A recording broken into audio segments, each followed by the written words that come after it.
Boa tarde, pessoal. Aqui é o professor Lucas e hoje a gente vai fazer nesse vídeo um exemplo de carta de controle de atributos do tipo P, a nossa carta de controle de fração de não conformidade.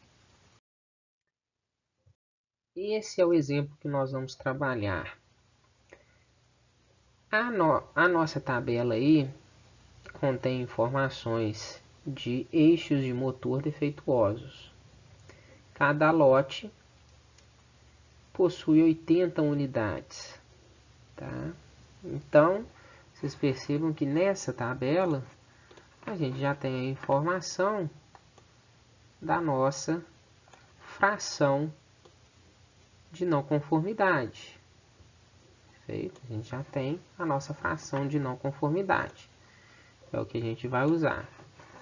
Lembrando que lote é o número do lote, N a quantidade de amostras.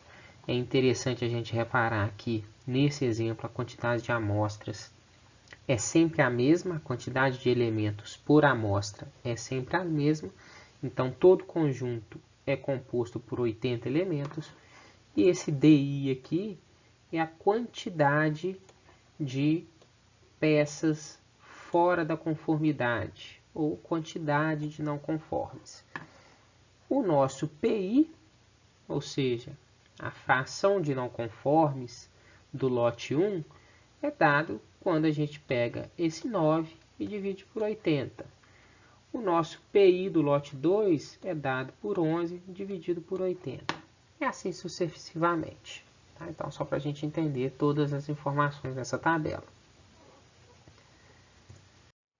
Primeiro passo que a gente precisa é calcular a fração de não conformes totais.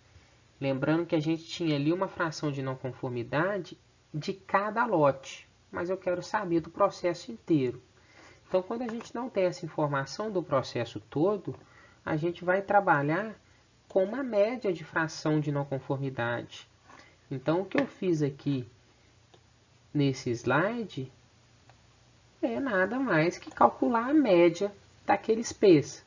Somei todos os P's e dividi pela quantidade de lotes. Né? A soma de todos aqueles P's dá 4,716 e eu tenho 30 lotes. Então, eu encontro aí uma fração de não conformidade média de 0,157.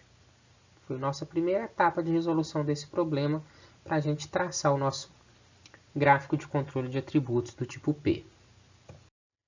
O segundo passo é calcular os limites de controle.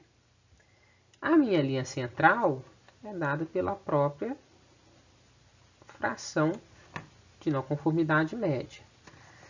Meu limite inferior é dada por aquela equação e meu limite superior é dada por aquela equação também que eu já passei para vocês. Basicamente é a nossa taxa de não conformidade mais ou menos 3 desvios padrões. Menos 3 desvios padrões para o nosso limite inferior e mais 3 desvios padrões para o nosso limite superior. Tá? Então, eu vou pegar os dados que a gente tem desse problema e vou substituir nas variáveis dessas equações. Com relação ao limite inferior, eu vou encontrar ele igual a 0,035. Depois é interessante vocês pararem o vídeo nesse momento aqui e baterem esses números na calculadora e entender como chega nesses resultados, tá bom?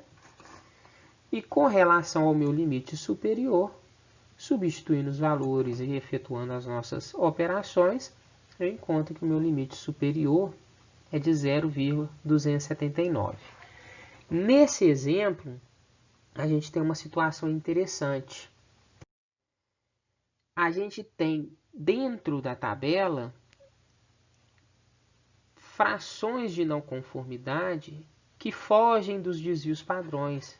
Vocês podem observar isso daí no nosso dado 13, em que a gente tem um PI aqui de 0,287, que é maior que o meu limite superior. E a gente consegue perceber isso também no nosso lote 21, que tem um PI de 0,313, que também é maior que o meu limite superior. Tá? Então é importante a gente fazer essas conferências quando a gente tem dados de tabela, se os meus números estão dentro dos limites que eu calculei. Caso a gente tenha números fora dos limites calculados, então vocês observem que caso eu tenha essa situação de ter frações fora dos limites, eu vou precisar recalcular esses limites, desconsiderando estes valores que estão fora dos limites calculados inicialmente, tá bom? Então a gente vai refazer o cálculo dos limites, desconsiderando os valores do lote 13 e desconsiderando os valores do lote 21.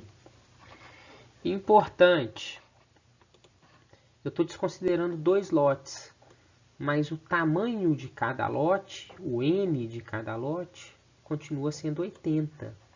Então eu não vou ter variação nesse tamanho de lote. Tá? Minha linha central, quando eu faço a média das taxas, das frações de não conformidade, ela cai para 0,147. Substituindo os valores nas minhas duas equações, tanto para limite inferior quanto para limite superior, eu tenho que o meu limite inferior vai ser dado por 0,028 e que o meu limite superior vai ser dado por 0,266. Com posse das linhas de controle, tanto superior quanto inferior, e da nossa linha central, a gente consegue traçar o nosso gráfico, de forma que cada ponto desse gráfico é o nosso PI, né? Que é a nossa taxa de variação, é a nossa taxa de não conformidade de cada lote.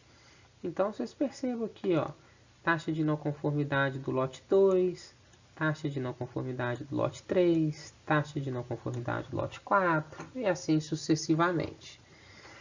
Vocês já percebam também que a gente tem de cara a nossa amostra 13 fora das nossas linhas de controle. O mesmo acontece com a nossa amostra 21, fora da nossa linha de controle superior. Tá? Então, calcula-se a nossa linha central, depois a gente calcula as linhas de controle, nosso limite superior, nosso limite inferior, confere se todos os pontos estão dentro desta linha, se está beleza a gente constrói o gráfico, se tem pontos fora da linha a gente refaz o cálculo dos limites sem esses pontos que estão fora das linhas. Perfeito? Conseguiu as linhas, tem os pontos, traça o gráfico. Beleza, turma? Revejam o vídeo com calma, pausem em todo momento que achar que precisa pausar e tentem refazer esse exercício sozinhos, tá? Reproduzir esse mesmo gráfico à mão, tá bom? Na próxima aula, a gente já parte para o nosso segundo tipo de carta de controle. Até lá!